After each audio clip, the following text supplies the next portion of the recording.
প্রতিরক্ষা মন্ত্রী এটার জন্য দায়ী। আচ্ছা এটার কথা জন্য বলেন তো সে কিছু জানে না। পাগলের মতো কথা। সুপ্রিম কমান্ডার কে? কমান্ডার ইন চিফ কে? প্রেসিডেন্ট।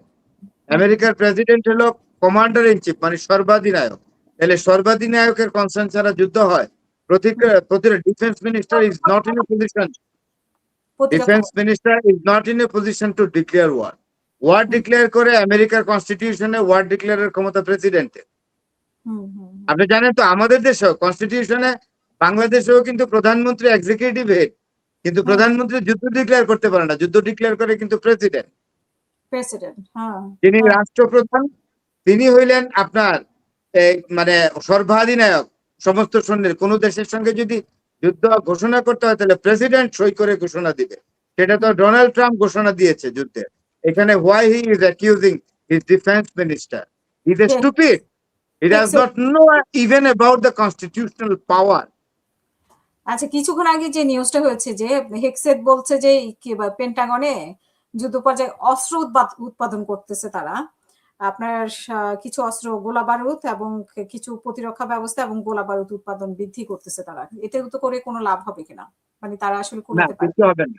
এটা আমেরিকার ইকোনমি ধরেন। আর এইভাবে যদি আর 1 মাস যুদ্ধ চলে তাহলে আমেরিকান লোকরা তো হাজার হাজার বিলিয়ন মিলিয়ন লোক বেকার হয়ে যাবে। আমেরিকাতে সিরিয়াস ইকোনমিক ডিপ্রেশন হবে। এইটা ডোনাল্ড ট্রাম্পের মতো এরকম স্থূল বুদ্ধি একজন প্রেসিডেন্ট এটা ফেস করতে পারবে না। একবার হয়েছিল যেটা 1900 মানে আপনার দ্বিতীয় বিশ্বযুদ্ধের সময় একটা মানে ডিপ্রেশন আমেরিকাতে হয়েছিল, তখন ফ্রাঙ্কলিন ডি রোজভেল্ট প্রেসিডেন্ট ছিলেন। এটা উনি সামলিয়েছেন, কারণ এটার জন্য উনি দায়ী ছিলেন না, ওনার আগের যে প্রেসিডেন্ট ছিলেন উনি এই ডিপ্রেশন তৈরি করে গেছিল। তো Donald Trump is not a person to be qualified to face any economic depression in America. American লোকরা অত্যন্ত জীবনবাদী।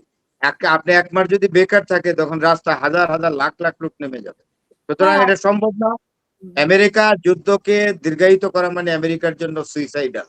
আর ইরান এটাই চাচ্ছে যে আমেরিকাকে পেঁচিয়ে টেঁচিয়ে যে কোনো ভাবে যুদ্ধে রাখা, যুদ্ধটাকে লিঙ্গার করে আমেরিকাকে দারুণ অর্থনৈতিক চাপে রাখা এবং তারপর নাকে খত দিয়ে তারপরে যাওয়া। হ্যাঁ, নাকে খত দেওয়া, কারেক্ট। যুদ্ধ মার্কিন বিমান বাহিনী ছিল রণতরী, আপনার জেরাল্ড ফোর্স, সেটাকে সরিয়ে নিয়েছে কেন? জেরাল্ড ফোর্সকে এটাকে সরিয়ে নিচ্ছে। এটা কয়েকটা রিপোর্ট আসছে। একটা হলো এটা টয়লেট ইয়াতে আরেকবারও সমস্যা হয়েছিল।